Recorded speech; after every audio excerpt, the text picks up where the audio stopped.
Buenas noches, bienvenidos a las entrevistas y el análisis de las 8:45, miércoles, y como todos los miércoles por la noche, junto a Carmina Valdizán vamos a conducir. Carmina, un gusto en saludarla, buenas noches. Buenas noches, Mariano, bienvenido, ¿cómo está? Bien, bien, gracias a Dios, la verdad que muy bien, Me le alegra mucho. agradezco bastante. Bien, vamos a tener dos temas. El primero, vamos a hablar de ese nuevo fenómeno, bueno, ni tan nuevo, denominado infodemia.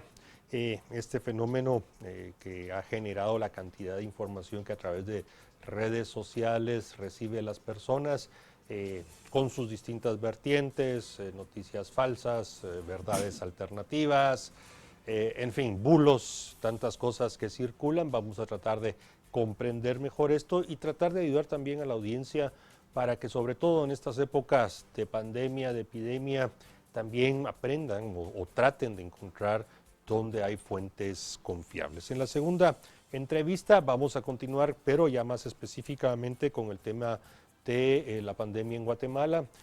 Bueno, yo creo que nadie puede negar de que la situación se ha agravado, el número de casos se ha acelerado, los hospitales, los centros de salud, los prestadores de servicios de salud en general están en situaciones muy críticas. Hoy por la tarde, al final de la tarde, el Ministerio de Salud Pública clarificó que unas fotografías que estuvieron circulando son reales, son verdaderas, del hospital temporal en el Parque de la Industria, con lo cual nos estamos empezando a dar cuenta de que esas fotografías no las habíamos visto desde el pico mayor que tuvimos el año pasado. Así que sobre el tema de lo que está sucediendo vamos a hablar también, y de lo que podría pasar o lo que deberíamos de hacer. Sin más, quiero darle la bienvenida a nuestros dos invitados, con quienes iniciamos el primer tema, Carlos Hoffman y Luis Figueroa. Ambos, buenas noches, un gusto en saludarlos. Buenas noches, bienvenidos. Mariano, Carmina, Carlos, ¿qué tal? Bien, gracias. Bueno, por orden alfabético, Luis Figueroa, bienvenido. Ya la introducción ha sido larga, no quisiera profundizar al tema. Infodemia, eh, noticias falsas, bulos, realidades alternativas. Bueno, algo que se ha vuelto un pan diario de cada día, y eso está confundiendo mucho a la gente. Cuéntenos, por favor, cómo analiza esta situación. Bueno, tal y como lo dijiste, Mariano, no es un fenómeno nuevo, no es un fenómeno nuevo. Ya desde hace décadas había un dicho que es algo así como: la verdad le ha dado la vuelta al mundo. Cuando digo la mentira le ha dado la vuelta al mundo, mientras la verdad todavía se está poniendo los zapatos. Este es un fenómeno viejo que se ha incrementado, se ha acelerado con el fenómeno de las redes sociales virtuales. Mediante las redes sociales virtuales, las personas más comunes como uno tuvieron acceso a difundir información de una forma exponencial. Porque antes la difusión de información estaba limitada a los grandes medios y a los panfletos. El panfleto siempre fue un instrumento desde la Revolución Francesa, desde tiempos de los romanos. En tiempos de los romanos había un lugar donde se colocaban informaciones que a veces eran difamatorias, que a veces eran bulos. Pero el poder de las redes sociales virtuales ha hecho esto muy exponencial. En última instancia, si bien es cierto que los llamados bots, que son robots que difunden información en las redes sociales virtuales, contribuyen mucho a la velocidad y a la profundidad de la difusión de información, ya sea falsa o verdadera, también es cierto que los principales responsables son las personas, los individuos, aquellos que le dan retweet a algo, aquellos que le dan compartir a algo sin pensar, sin analizar, sin preguntarse si esto tiene sentido o no tiene sentido. Hay una pereza intelectual entre la mayoría de los usuarios de redes sociales virtuales, de modo que tenemos esos elementos nuevos. Gracias, doctor Hoffman. Aparte de la difusión de noticias falsas, también estamos viendo la manipulación de las noticias, porque hay un fenómeno que la gente solo comparte, pero no abre las notas y, como decía Luis Figueroa, no cuestiona más allá. Yo recientemente acabo de ver no tan recientemente, era 2 semanas que se circuló y el tema de las redes sociales es que lo circulan en un país y corre por otros lados una noticia falsa, no era falsa, mentira, de Jerusalén, y pusieron la captura de pantalla del Jerusalem Post para que la gente lo viera, pero el titular definitivamente, cuando uno leía la noticia, el contexto era totalmente diferente. Al leer 2 líneas uno se daba cuenta, pero entonces hacían que la noticia fuera más real, pero esto es una manipulación total. O sea, ya no es ni siquiera que ponga un sitio fake news, aquí sí pusieron una fuente confiable, pero en base a solo compartir el titular, desvirtuaban totalmente lo que estaba sucediendo.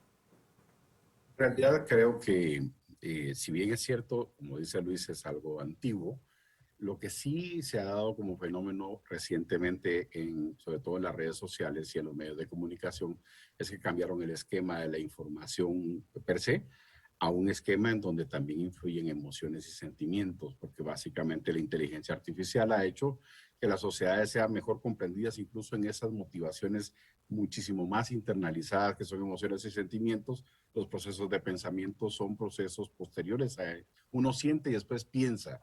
Ese es básicamente lo que la psicología de hoy está planteando. De hecho, las campañas políticas están planteadas desde emociones y sentimientos antes que desde razones, y por lo tanto influyen otras cosas, además de la interacción con el objeto malo o bueno de información. Interactúan los miedos, las dudas, los motivos, las memorias, el conocimiento, lo aceptable o lo intolerable, los pensamientos. Y esta nueva interacción es muy individual y genera verdaderos sentimientos y emociones que se traducen en viralizaciones de información que puede ser cierta o no. No hay en realidad una crítica de las fuentes que uno está compartiendo o recibiendo, y en realidad lo que está recibiendo es procesos de información y desinformación. Por ende, lo que está mediando en este momento y por lo cual se hacen virales ciertas situaciones, ciertas o no, es precisamente que se media, se exacerba y está a flor de piel emociones y sentimientos.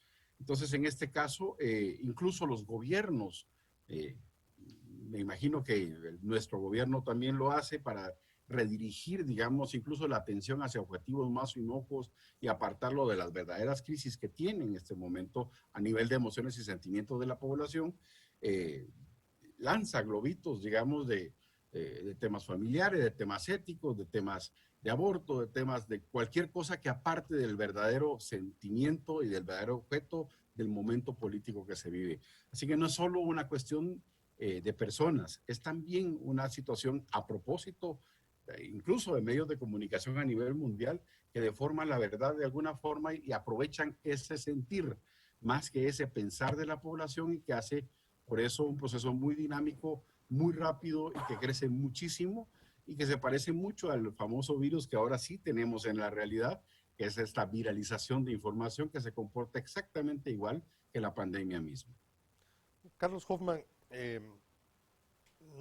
primero, no quiero que se nos pierda eso que mencionó Luis Figueroa de la pereza intelectual, creo que lo tenemos que recuperar, pero hay una discusión sobre este tema de la viralización, de compartir información, en fin, con la libertad de expresión, la libertad de informar, la libertad de prensa. O sea, hay una discusión inconclusa que crece cada vez más, y en medio de eso las grandes empresas, los dueños de Twitter, de Facebook, de Instagram, bueno, Instagram y Facebook son de los mismos dueños, pero en fin se han convertido como en censores.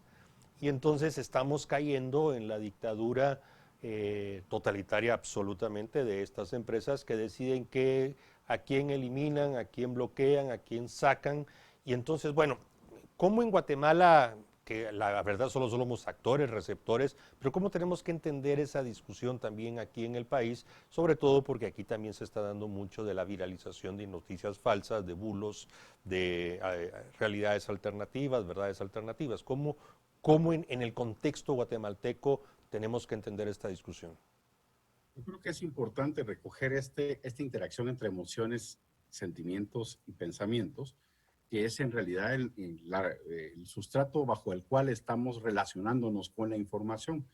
Y es de que estos redes sociales y esto, lo que usted llama dictaduras, en realidad detectaron el hecho de que hay un sustrato de esa interacción que hace que no haya la verdad, sino verdades en plural, y que cada quien tiene una verdad y cree tener la verdad. Y esa es una situación difícil de resolver, porque es muy susceptible a situaciones de deformación de la información e incluso de verdaderas estrategias de forma tal de orientar como si fueran borregos a gruesas partes de la población para que piensen de una forma distinta. Entonces, creo que hay mucha tela que cortar con respecto a esto, pero lo que modernamente se establece es de que no existe la verdad como tal, o si la existe, hay verdades alternativas que la gente piensa que son verdaderas y punto, y no se las cuestiona. De hecho, las vive pasionalmente, se apasionan por esa información e interactúan con ella e intercambian esa información con gente que piensa distinto. Así que de alguna forma lo que hay es una especie como de separatismo desde el punto de vista de los que yo adhiero porque se parecen o piensan igual que yo, en contra de los que no están pensando o actuando de la misma forma. Y entonces se generan este tipo de tormentas de información y de dicotomías que al final de cuentas traducen en la comunicación y la política sean en este momento un campo muy encendido de intercambios y de pasiones, por supuesto. Entonces, una de las cosas más importantes que este tiempo produce a través de este tipo de empresas es de que esas empresas empezaron a detectar que hay verdades y que las verdades son simplemente percepciones de la sociedad y su intercambio con un producto de información. Pero es un proceso emocional y nos conocen como nadie este tipo de empresas a nosotros. Luis, a ver, es un momento, como bien dice el doctor Hoffman, de muchas pasiones y muchas emociones. No hay en este momento muchas posturas intermedias y se está notando, lo vemos reflejo en la política, que cuando hay grupos como Ciudadanos, hablemoslo en España, que presentan una posición media, pierden después porque la gente está buscando estos extremos. Y obviamente se comparte esta información, la gente, en efecto, como nuevamente apuntaba el doctor Hoffman, busca personas que sean cajas de resonancia de sus propias ideas. Pero ese pensamiento crítico que mencionaba Mariano, que mencionaba usted, tenemos que retomarlo. ¿Cómo hacer para que la gente salga de esa línea de confort, de ese ruido? Hoy precisamente había un libro que se llama precisamente El ruido, de este tipo de cosas que evitan que uno tome un juicio determinado por todo lo que está escuchando alrededor y puedan ser opiniones erróneas. Perdón, en este caso debería criticarse mucho las fuentes de donde se saca la información. No sé si Luis estaría más o menos en la misma sintonía. Sí, creo que Luis era el llamado a responder, Carlos, perdón. Oh. Pero vamos a ver, es una cuestión cultural que se ha ido cultivando a lo largo de muchas generaciones. Esa creencia de que no hay verdad y que lo que hay son verdades, ya está muy enraizada en la cultura desde los niños chiquitos. Yo a veces los estudiantes, generalmente los estudiantes dicen cosas como, yo siento que tal cosa. Entonces yo le pregunto, ¿sientes o piensas? ¿Verdad? Y entonces se quedan como un momento así como, oh, pienso, ¿verdad? Entonces sí, no es siento, pienso, porque sentir no es suficiente. Tienes que hacer un ejercicio intelectual. No se trata solo de sentir, de si esto es mi verdad, ¿no? Pero eso está muy enraizado, está enraizado en la cultura. Carlos hizo alusión a los sentimientos y las pasiones. Hay un estudio de MIT que apunta a que las informaciones que nos enojan tienden a prevalecer sobre las que nos entristecen. Y normalmente las informaciones falsas, los bulos, entonces tienden a ser informaciones que nos enojan. Y como nos enojan, reaccionamos enojados y ¡pum!, lo retuiteamos, ¿verdad? En cambio, lo que nos entristece, las noticias que nos entristecen, pues no les ponemos mucha atención y tienden a ser más las verdaderas, ¿no? Todo esto hay que tomarlo con un grano de sal porque hay mucha influencia cultural, pero yo tengo la impresión, pienso que también se aplica en sociedades como la nuestra, que está muy expuesta a informaciones y que además está muy polarizada, ¿sí? Aquí está muy polarizado.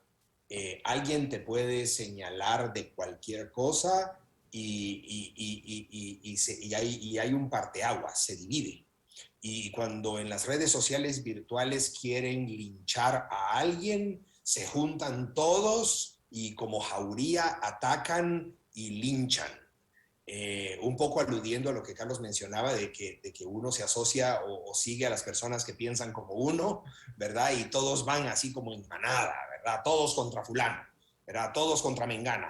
Y entonces se crean este tipo de olas.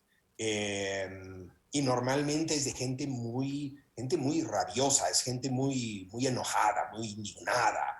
Ese es el sentimiento que prevalece, el sentimiento hasta de odio en muchos casos, y para los pelos la cantidad de odio que se puede ver en redes sociales virtuales. Es impresionante. ¿Cómo lo combatimos? Pues va a haber que empezar anoche, va a haber que haber empezado ayer y tiene que ser un cambio cultural desde los niños más chiquitos, un poco para enseñarles que hay una vieja práctica que a mí siempre me ha parecido perturbadora, eso de que no se debe hablar de religión ni de política. Esa práctica de evadir hablar de religión y de política nos quita la habilidad de poder abordar temas controversiales de forma civilizada. Porque se supone que si se habla de religión y política, inmediatamente va a haber un enfrentamiento. Yo creo que debería ser al revés, deberíamos poder hablar de cualquier tema de forma civilizada, sin insultar, sin atacar, sin argumentos ad hominem. Pero bueno, ha sido, hemos sido criados en esa cultura espantosa y yo lo sé. Luis, estamos hablando, y para ser muy claros, de un segmento de la población guatemalteca. La penetración del Internet, el número de usuarios de Facebook, Twitter, Instagram son relativamente pequeños en relación al total de los 17, 18 millones de guatemaltecos. Y la verdad lo discutimos como que entre nosotros mismos. Si uno ve y voltea a los amigos o los familiares que no están en redes sociales, que no se interesan de redes, por un lado viven más tranquilos, yo diría a veces más felices, sus fuentes de información son de otra naturaleza, tienen mayores hábitos de lectura, discuten con mayor serenidad y no están, como ambos han dicho correctamente, en ese frenesí de ver cómo ataco y gano, obtengo likes. Y en ese contexto ha mencionado al MIT, al Instituto de Tecnología de Massachusetts, y la pregunta va, bueno, vemos la situación, vemos el problema, ¿hay alguna guía o pues, una serie de recomendaciones que se le puede dar a los que sí estamos adentro de todo ese mundo como para empezar a identificar fuentes confiables? MIT evidentemente se menciona porque usted confía en el trabajo de los científicos que trabajan ahí, pero igual ya hay otros que los están atacando porque no es de su creencia o de su convicción. ¿Qué podemos sugerir? Luis. Caso de las fuentes, créame que la víctima del intercambio de información no es necesariamente alguien con bajo nivel de instrucción o con un sesgo cultural o religioso. Hay gente con postdoctorado que es víctima precisamente de estos ríos de emoción que llevan adheridas a la información. Una de las cosas más importantes es dudar sistemáticamente, siempre de la fuente hasta adquirir ciertas fuentes que pueden ser creíbles. Y eso es una situación importante para poder hacer análisis, para poder sacar conclusiones. Una de las situaciones también que se establece para hacer análisis de información es cuánta información subjetiva, cuánto es de emoción cargada al proceso de información que debe discriminarse para simplemente analizar los hechos que se presentan y sacar sus propias conclusiones. Pero en este caso, Mariano, es un proceso muy dinámico en donde uno no escapa a los procesos de sentimiento y de emoción. De hecho, ya hay campos en la política en la gestión de marcas comerciales como la semiótica, que es una disciplina que actualmente está, que es la que mide cuánto se adhieren emociones y sentimientos a determinados símbolos. Una silla como la de Atanasio Tzul, por ejemplo, que a nadie le interesaba y que incluso no había conciencia de que estuviera dentro del haber, digamos, del Ministerio de Cultura, fue resignificada de tal forma que finalmente colocó en el mapa con mucho vigor el tema de los 48 cantones, y ahora cada vez que se pronuncian hay un proceso incluso viral a nivel urbano, lo cual no podría suponerse antes de la resignificación de ese símbolo. Intercambiamos símbolos, emociones y sentimientos. Y ese es un proceso anterior al proceso de pensamiento. Por lo tal, el proceso de pensamiento tiene que tener cierto rigor para que la gente entienda que la fuente que puede estar teniendo de información no es la adecuada. Pero eso es una cuestión muy difícil porque obviamente siempre hay sesgo, porque siempre hay emociones en los productos de información y por lo tanto vamos a tener siempre esa discriminación dinámica que hay que hacer para poder sacar conclusiones. Luis, usted mencionaba precisamente esto de que yo siento, es mi... Yo creo, exactamente, en vez de decir yo pienso. Por ejemplo, con el tema de la COVID, es un tema que ha tocado los sentimientos de muchas personas y han sido afectados. Por un lado, quienes lo han padecido y han perdido familia, y por el otro lado, quienes perdieron el trabajo o su vida se desestabilizó y lo están negando, están en contra de la vacuna y demás. Es muy difícil conciliar este tipo de posiciones tan radicales, sobre todo porque unos culpan a todo este virus, todavía no lo terminan de aceptar, creo yo, que es una realidad y que estamos conviviendo, mientras que los otros ya lo vivieron en carne propia. No es que ambos no lo hayan vivido, lo han vivido ambos, pero de diferentes formas. ¿Cómo hacemos para que salga una realidad más científica? Porque desgraciadamente ahora se están manipulando los datos científicos para cubrir esos sentimientos. Luis. Luis. ¿Nos escucha, Luis? No oía. Bueno, ¿cómo hacer? Es que ¿cómo hacer? Parece como que alguien tuviera que hacerlo, como que alguien tuviera que hacerlo. Yo creo que es una responsabilidad individual. Tenemos que reeducar nuestra conducta como individuos responsables frente a la información.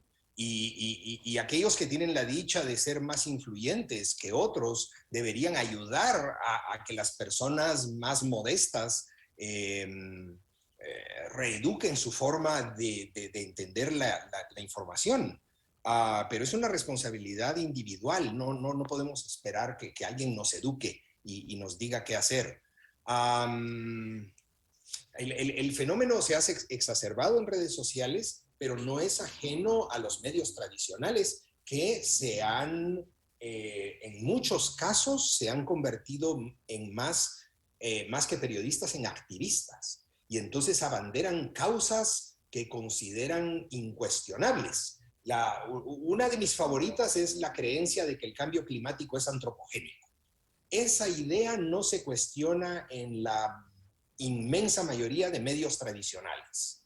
Los medios tradicionales reciben los cables de las agencias internacionales y los publican tal cual, sin tomarse la molestia de irle a preguntar, oigan, ¿y habrá alguna otra opinión?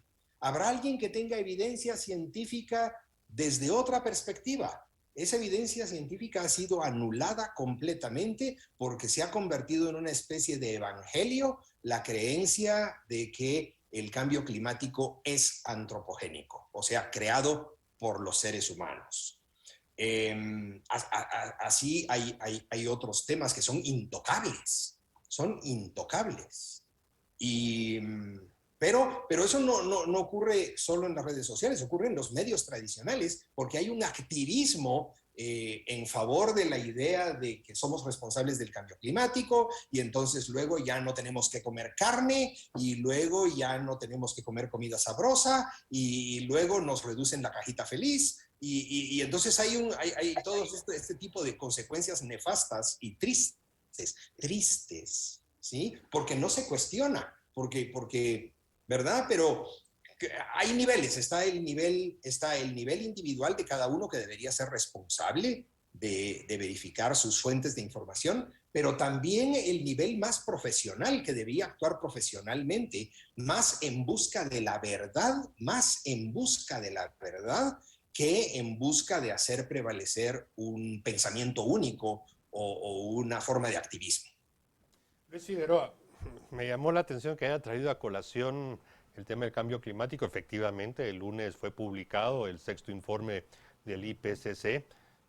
Si uno agarra el completo, son alrededor de 4.000 páginas.